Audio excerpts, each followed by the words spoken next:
আসসালামু আলাইকুম এভরিওয়ান, কেমন আছেন আপনারা সবাই? আশা করি সবাই অনেক ভালো আছেন। আমরা আলহামদুলিল্লাহ বেশ ভালো আছি। আজকে আমার ভয়েস ওভারের সাথে একটু ফ্যানের আওয়াজ শুনতে পারবেন। তার কারণ হচ্ছে আমাদের এখানে প্রচণ্ড গরম পড়ে গিয়েছে, তো ফ্যানটা অফ করে যে ভয়েস ওভারটা করব এই দুঃসাহস আর আমার হচ্ছিল না। এর জন্য ভিডিওটাও অনেক বেশি লেটে যাচ্ছে। ভাবছিলাম ঈদের পরপরই ঈদের ব্লগগুলো শেয়ার করে দিব, তারপর আবার চিন্তা করে দেখলাম আপনারাও হয়তো ঈদ নিয়ে অনেক ব্যস্ততায় সময় কাটাচ্ছেন, তো এই সময় ব্লগ দিলে তেমন একটা দেখা হবে না আপনাদের। এর জন্য আমি কিছুদিন পরেই দিচ্ছি। তো এখন থেকে সিরিয়ালগুলো চলবে। তো এইটা হচ্ছে আমার ঈদ ব্লগের পার্ট 1। আমি কি কি রান্নাবান্না করেছি এটাতে আমি সাজিয়েছি, আর পার্ট 2তে যেগুলো আসবে সেগুলো হচ্ছে ঈদের দিন সকালবেলা থেকে। তো এটা চাঁদ রাতের পরে আমি দেখেছেন আপনারা হয়তো গত ভিডিওতে, চাঁদ রাতে আমরা চাঁদ দেখার জন্য ছাদে গিয়েছিলাম। তো ওখানে অনেকক্ষণ থেকে তারপর আমি বাসায় এসেছি। আসার পর এখানে যা যা করে নিচ্ছি সেগুলি আপনাদের সাথে শেয়ার করছি। এখানে আমার হাজব্যান্ড অনেকগুলো পেঁয়াজ কেটে দিল, তার কারণ আমাকে আজকে অনেক কিছু রান্না করতে হবে। তো এই তো এখানে আমি প্রথমে চিকেন রোস্ট রান্না করব, এজন্য চিকেনটাকে ভালোভাবে কেটে নিচ্ছি। চিকেনটাকে ম্যারিনেট করে রাখার পর আমি অন্যান্য রান্নাগুলো করব, এতে করে চিকেনটা সুন্দরভাবে ম্যারিনেট হয়ে যাবে। এখানে একটু লবণ দিয়ে আমি চিকেনটাকে প্রথমে ভেজে নিব। লবণটা দিয়ে ভাজলে হয় কি, তেলে দেওয়ার পর চিকেন থেকে আর ওভাবে পানিটা ছিটবে না, আশেপাশে ছড়িয়ে পড়বে না। আর প্রথমেই হয়তো আপনারা দেখেছেন আমি রান্নাঘরে এসে চটপটির ডালটাকে ভিজিয়ে দিয়েছি, তার কারণ চটপটির জন্য ডালটাকে অনেক আগে থেকে ভিজিয়ে রাখতে হয়। তো আমি যেহেতু আগে ভিজিয়ে রাখতে ভুলে গিয়েছিলাম, এজন্য আমি গরম পানিতে মানে কুসুম গরম পানিতে এটাকে ভিজিয়ে সাইড করে রেখে দিয়েছি। তো এরপর আমি পোলাও রান্না করে নিব। আজকের রান্নাগুলো খুবই ঝটপট, আমি আপনাদের সাথে শেয়ার করব। এই তো চিকেনটাকে ভেজে উঠিয়েই আমি পোলাওটাকে বসিয়ে দিয়েছি। এরপর এসেছি চিকেন ম্যারিনেট করার জন্য। তো আপনারা দেখলেই বুঝতে পারবেন আমি কিভাবে কি করছি। এবারের ঈদে আমি একদম একা হাতে 12 থেকে 13টা আইটেমের মতো করেছিলাম। তো সব কিছু ইনশাল্লাহ আপনাদের সাথে শেয়ার করব। তো আপনারা হয়তো শুনে হাসবেন যে আমরা মাত্র 2 জন মানুষ এত কিছু কেন করছি। আসলে আমি এখানে আসার পর থেকে সবার কাছ থেকে মানে আশেপাশের মানুষদের কাছ থেকে অনেক বেশি ভালোবাসা পাচ্ছি। সবাই আমাকে অনেক বেশি ভালোবাসে, তো একদম ফ্যামিলির মতো হয়ে গিয়েছে সবাই। আর আমার শর্ট ভিডিওতে হয়তো বা অনেকেই দেখেছেন, আমার স্টুডেন্টরা ওরা সবাই এসেছিল আমার বাসায়, এজন্য আমি অনেক কিছু রান্না করেছিলাম। তো এখানে পোলাও আর রোস্টটা যে এটা আমি দুইটাই করছি, তার কারণ ওরা লাঞ্চ করবে না দুপুরবেলা, আমি এটা জানি। বাচ্চারা অন্য কিছু খেতে চায় না, শুধু নাস্তার আইটেমগুলোই খায়। এজন্য ওদের জন্য প্রথমে আমি চটপটি বসিয়ে দিচ্ছি এখানে। এই তো চটপটির জন্য ডালটাকে প্রথমে সিদ্ধ দিচ্ছি, এর মধ্যে আমি ছোট ছোট করে আলুও কেটে দিচ্ছি, তার কারণ আলু আর ডালটা একসাথে সিদ্ধ হয়ে যাবে। আর কিছুটা আলু আমি রেখে দিলাম, আমি এটা দিয়ে নুডলস রান্না করব। একসাথে আমি কিভাবে একটা চুলার মধ্যে এতগুলো রান্না করেছি আপনাদের সাথে সবই শেয়ার করব। চটপটিটাকে সেদ্ধ দিয়ে আমি কিছুক্ষণ রেখেছিলাম। তো আমি ভালোই সময় সিদ্ধ করেছি, এটাকে 30 থেকে 40 মিনিট মতন ভালো করে সিদ্ধ করে নিতে হবে। তার কারণ চটপটির যে ডাবলি বুটটা এটা কিন্তু অনেক বেশি শক্ত হয়। সেদ্ধ হয়ে যাওয়ার পর আমি এখানে রাঁধুনি চটপটি যে মশলা ওইটা ইউজ করব।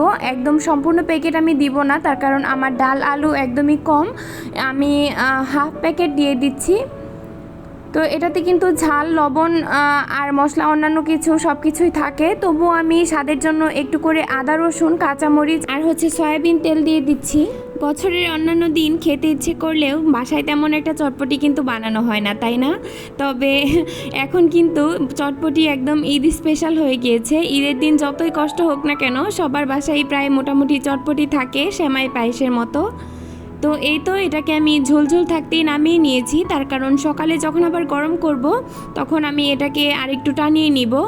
এরপর এখানে আমি ডিম ভোনার জন্য 2টা ডিমকে প্রথমে ভেজে নিচ্ছি, আর এই তো মশলা দিয়ে ডিমটাকে ভুনাও করে নিয়েছি, আপনাদের সাথে আর শেয়ার করিনি। আর আগের দিন আমি গরুর মাংসটাকে রান্না করে রেখেছিলাম। রোস্ট, ডিম ভুনা আর গরুর মাংস এগুলি তো নাস্তার আইটেমের বাহিরে, এজন্য আমি এগুলো আগেই রান্না করে রাখছি, তাই যেন আমি ঈদের দিন সকালবেলা ধীরে সুস্থে নাস্তাগুলো বানাতে পারি। তো এখানে দেখতেই পাচ্ছেন বক্সের ভিতরে আমি গুঁড়া দুধ তারপর সেমাই এগুলি রেখে দিয়েছিলাম, এগুলি এখন বের করে নিচ্ছি। আর এদিকে রোস্ট দুইটার কি অবস্থা সেটাও দেখে নিচ্ছি। এটাকে আগে রান্না করে নিব ভাবলাম, এরপরই সেমাই পায়েস রান্না করে ফ্রিজে রাখবো। তো রোস্ট রান্নার সবার প্রথমে যে কাজ করতে হয় পেঁয়াজের বেরেস্তা, এজন্য আমি পেঁয়াজগুলোকে প্রথমে বেরেস্তা করে উঠিয়ে নিয়েছি, এরপর আবার পেঁয়াজ দিয়ে দিয়েছি।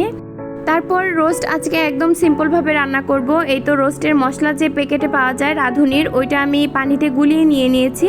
এরপর গরম মশলা আর পেঁয়াজ রসুনের মধ্যে এই প্যাকেট মশলাটা দিয়ে দিচ্ছি। এই তো তেমন কিছুই দিব না আজকে এখানে, গরম মশলা, পেঁয়াজ রসুন, রোস্টের মশলা আর আদা রসুন এইগুলোই। আর হচ্ছে কাঁচামরিচটা বেটে দিলে ভালো হয়, তবে আমি আজকে কেটেই দিচ্ছি, যেহেতু দুইটা মাত্র পিস রান্না করব, এজন্য বেশি আর ঝামেলা করতে ইচ্ছে করছিল না। আসলে যত যাই করি না কেন মনের এক কোণে একটু কষ্ট জমে আছে বাড়ির জন্য। ফ্যামিলির সবাই দূরে, অনেক বেশি দূরে, তো কিছুই করার ছিল না। হাসি খুশিভাবে একজন আরেকজনকে সাপোর্ট দেওয়ার ট্রাই করছিলাম, তবুও কেন যেন দিন শেষে অনেক বেশি শূন্যতা কাজ করছিল। সব কিছুর ভিড়ে নিজেদের চেনা কোনো মুখ নেই, চেনা কোনো মানুষ নেই। আর যখন বাসা থেকে সবাই ফোন দিচ্ছিল তখন তো অঝরে কান্না পাচ্ছিল দুজনেরই।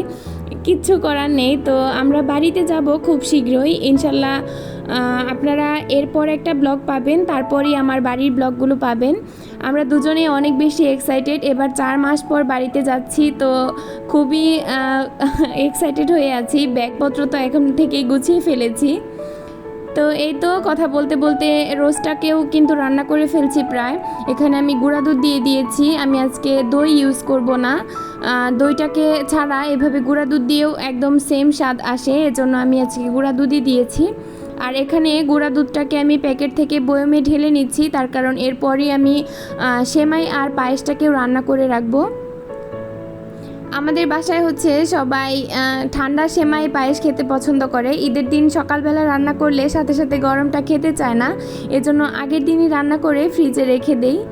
তো এই তো এটা বসিয়ে দিয়েছি, এটা এখন হয়ে যাবে একাই। এরপর আমি ফ্রিজে রেখেছিলাম হচ্ছে গাজর আর মটরশুঁটি, এগুলি ফ্রোজেন করে রেখেছিলাম ডিপ ফ্রিজে, ওটাকে বের করে নিচ্ছি, তার কারণ আমি নুডলস রান্না করব এগুলি দিয়ে। সবজি দিয়ে নুডলসটা করলে দেখতেও যেমন সুন্দর লাগে আর খেতেও অনেক বেশি মজা হয়। আর এদিকে রোস্ট রান্না একদম প্রায় কমপ্লিট। এখানে আমি লাস্ট পর্যায়ে দিয়ে দিচ্ছি 1 চামচ পরিমাণ চিনি আর হচ্ছে একটু করে ঘি। এই দুইটা দিলে একদম ফ্লেভারটা চলে আসে লাস্টের দিকে। আর দিব অল্প করে বেরেস্তা, পেঁয়াজের বেরেস্তাটা দিলে খুব সুন্দর একটা ফ্লেভার অ্যাড হয়। তো এটাকে এখন আমি চুলাটা অফ করে কিছুক্ষণ ঢেকে রাখবো, যাতে করে ফ্লেভারগুলো এর ভেতর পর্যন্ত ঢুকে।